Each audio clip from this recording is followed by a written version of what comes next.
The concept is to accentuate the beauty of the surrounding landscape and bring it inside of the building so that the people experiencing the space don't just feel like they're sitting in a lobby. It can transport them somewhere else.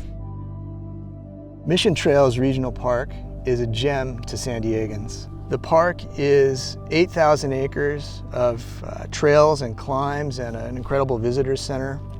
The biodiversity here is astounding. There are over 1,200 species accounted for just within the park.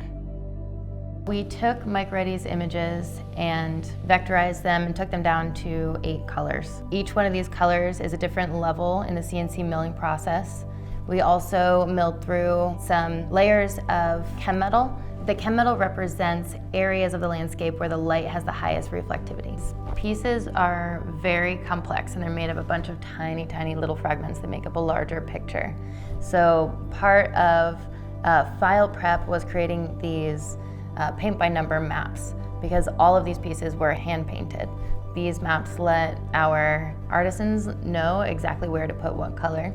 Between the grand topo and the panoramic landscapes, we went between a more scaled out interpretation of the landscape to a more dialed in, intimate view.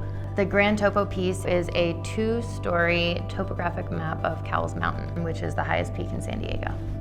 It's not just a topographic map, it's also an abstract art piece. The further you pull out from it, the more it turns into something else.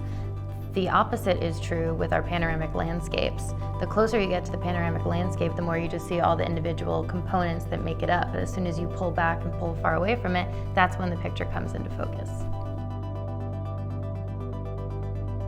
We had a formula that we knew we wanted when we set out to get these shots.